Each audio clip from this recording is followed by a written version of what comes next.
1984 में LML Vespa T5 और LML Vespa 150 से धुआंधार ओपनिंग करने वाली कंपनी का ये 2016 में थ्री व्हीलर लॉन्च करने के बाद बंद हो जाना वाकई हमें सोचने पर मजबूर करता है। LML वेस्पा के स्कूटर्स ने ही बजाज की स्कूटर मार्केट में चली आ रही मोनोपोली को खत्म किया था। 90s के डिकेड के लास्ट में जब एमिशन रूल्स में बदलाव हुआ तब ज्यादातर कंपनीज 2 स्ट्रोक से 4 स्ट्रोक इंजन डेवलप करने में जुट गई, लेकिन LML ने अपने शानदार और सक्सेसफुल रहे 2 स्ट्रोक स्कूटर्स को फर्दर डेवलप करने के बजाय मोटरसाइकिल सेगमेंट पर फोकस करना स्टार्ट कर दिया। जबकि सच्चाई ये थी कि कंपनी की ब्रेड एंड बटर यही 2 स्ट्रोक स्कूटर्स थे और इन्हीं स्कूटर्स ने मिड 80s से लेकर लेट 90s तक LML को 2 व्हीलर मार्केट में पहचान दिलाई थी।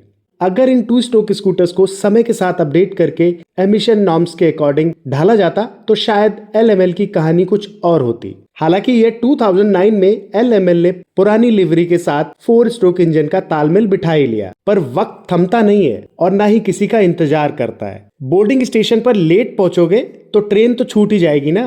Supremo, LML Piaggio star, select, LML Vespa NV और फ्रीडम कंपनी के सबसे सक्सेसफुल 2 व्हीलर्स रहे हैं। कंपनी की प्रोफाइल को देखकर और इनके प्रोडक्ट्स को देखकर कभी ऐसा नहीं लगा था कि एक दिन ये कंपनी बंद भी हो जाएगी। एक भाई साहब ने कमेंट किया था, समय से आगे था LML, टाइम से पहले लॉन्च कर दी बाइक। इसका क्या मतलब है? मैं एक बात साफ कहना चाहूंगा, कोई भी प्रोडक्ट आज सोचकर कल लॉन्च नहीं कर दिया जाता। रियल वर्ल्ड में ऐसा नहीं होता है। हर कंपनी छोटे से छोटे प्रोडक्ट को लॉन्च करने से पहले ट्रेंड को समझती है, आने वाले समय के सिनेरियो को फोरकास्ट करती है और फिर स्ट्रेटजी बनाती है। लेकिन कभी कभी R&D और मार्केटिंग टीम की फोरकास्टिंग गलत भी हो जाती है और रिजल्ट ये होता है कि प्रोडक्ट मार्केट और पोटेंशियल बायर्स के साथ सिंक नहीं कर पाते और पिट जाते हैं। शायद LML ने अपने पोटेंशियल बायर्स को समय से ज्यादा एस्पिरेशनल चीजें देने की कोशिश की। कभी कभी कंपनी का जरूरत से ज्यादा रिजिड होना या एडवांस्ड होना भी नुकसान पहुंचा देता है। इंटरनल पॉलिटिक्स और खराब मैनेजमेंट एटीट्यूड ने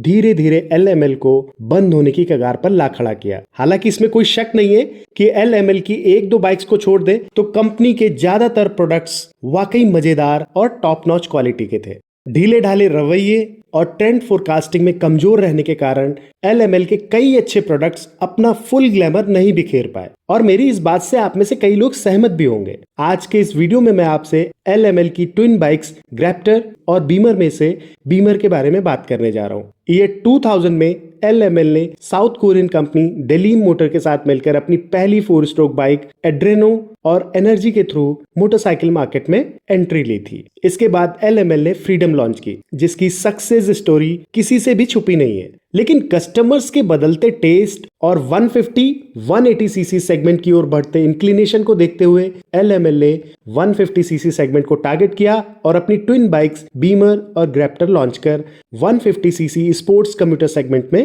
कदम तो रख दिया, लेकिन CBG, पल्सर 150 और पल्सर 180 के मुकाबले इन दोनों बाइक्स को लॉन्च करने में LML ने शायद काफी देर कर दी। नाम बनाने में समय लगता है। स्प्लेंडर को ही देख लीजिए, जब ये लॉन्च हुई थी तब गिनी चुनी 4 स्ट्रोक बाइक्स थी।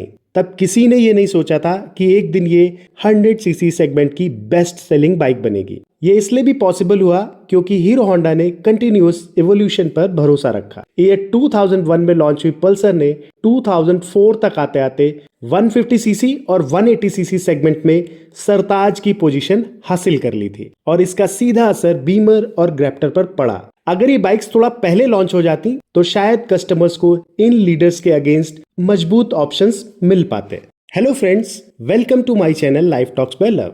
आज के इस वीडियो में मैं आपसे LML की एक 150 CC short lived life style commuter bike के बारे में बात करने जा रहा हूँ। आपके सामने जो बाइक दिख रही है ये है ग्रैप्टर की ट्विन रेट्रो लुक वाली LML बीमर। इसमें भी वही ग्रैप्टर वाला 150.8 सीसी का 4 स्ट्रोक इंजन दिया गया था जो 13.5 bhp की पावर और 12.9 न्यूटन मीटर का टॉर्क जनरेट करता था। बीमर की डिजाइन और स्टाइलिंग की बात करें तो ये ग्रैप्टर का ही रेट्रो वर्जन थी। इसका chiselled muscular fuel tank, side panels और राउंड हेडलैम्प इस डिजाइन की सबसे बड़ी खासियत थे। Why bike when you can Beemer जैसी कैची टैगलाइन के साथ लॉन्च हुई ये बाइक पावर और प्रेजेंस के मामले में उस समय के सेगमेंट लीडर्स के सामने थोड़ी फीकी पड़ गई। कुछ समय तक प्रोडक्शन में रखने के बाद LML ने इसका प्रोडक्शन सीज कर दिया। आज बीमर और LML दोनों ही इतिहास की एक बंद किताब का हिस्सा बन चुके हैं। आशा करता हूं आपको ये जानकारी पसंद आई होगी।